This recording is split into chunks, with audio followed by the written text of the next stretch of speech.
આગળ સમાચારમાં વાત કરીએ તો રાજકોટથી સમાચાર પ્રાપ્ત થયા છે। મહત્વપૂર્ણ સમાચાર રાજકોટથી સામે આવી રહ્યા છે। તો રાજકોટમાં ક્રિકેટ સટ્ટાને લઈને સૌથી મોટો ખુલાસો થયો છે। મહત્વપૂર્ણ સમાચાર સામે આવી રહ્યા છે, જેમાં પોલીસ તપાસમાં અનેક મોટા ખુલાસા થયા છે। તો વાંકાનેરના એમએલએના ભાઈના વ્યવહારોનો ખુલાસો કરવામાં આવ્યો છે। મહેશ આસોદરિયા અને રાજુ સોમાળિયાના મોટા વ્યવહારો મળી આવ્યા છે।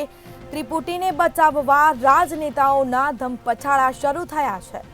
મહત્વપૂર્ણ સમાચાર રાજકોટ ખાતે ક્રિકેટ સટ્ટાકાંડ મામલે મોટા ખુલાસો થયો છે, જેમાં પોલીસ તપાસમાં અનેક ખુલાસા સામે આવ્યા છે। વાંકાનેરના એમએલએના ભાઈના વ્યવહારો મળી આવ્યા છે।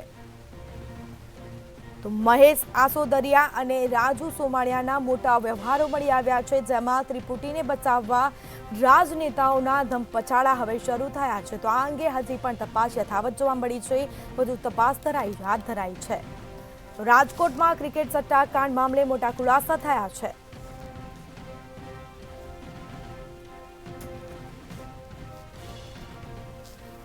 આ મામલે વધુ તપાસ હાથ ધરાઈ છે। વાંકાનેરના એમએલએના ભાઈના વ્યવહારો મળી આવ્યા છે, તેનો ખુલાસો કરવામાં આવ્યો છે અને આ અંગે પોલીસે તપાસ યથાવત રાખી છે। વધુ વિગતો સાથે સંવાદદાતા ધ્રુવ કુંડેલ આપણી સાથે ફોન લાઈન પર જોડાઈ ગયા છે। જી, રાજકોટમાં ક્રિકેટ સટ્ટાકાંડ મામલે અનેક ખુલાસા સામે આવ્યા છે, શું માહિતી?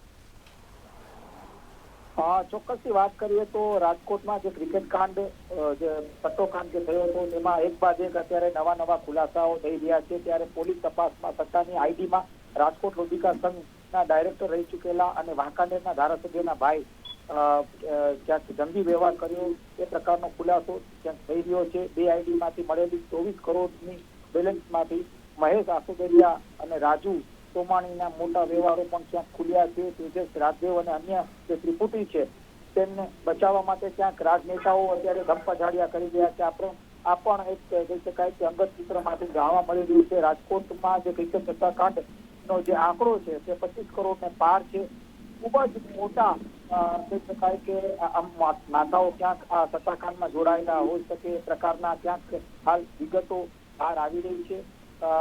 ખાસ તો આ સટ્ટાકાંડને લઈને લાંબા સમયથી ક્યાંક ક્રાઇમ બ્રાન્ચે એક વોચ ગોઠવેલી હતી અને ત્યારબાદ જે બીટી ગોહિલ છે એટલે કે ક્રાઇમ બ્રાન્ચના જે પીઆઈ છે તેમના તરફથી એક બાદ એક જે સટ્ટાકાંડની જે સટ્ટાની જે ઓફિસ છે ત્યાં દરોડા પાડવામાં આવ્યા હતા અને ખાસ તો તે દરોડામાંથી 3 લોકોની પણ અટકાયત છે તે કરવામાં આવી હતી। ચોક્કસથી સટ્ટાકાંડમાં હાલ અત્યારે એક બાદ એક નવા ખુલાસાઓ થઈ રહ્યા છે અને આ ખુલાસાઓમાં એવી પણ વિગતો આવી રહી છે કે જે રાજકારણ સાથે સંકળાયેલા જે લોકો છે તે પણ ક્યાંક આમાં સંકળાયેલા છે। આ પ્રકારની વિગતો પણ અત્યારે પ્રાથમિક ધોરણે આવી રહી છે।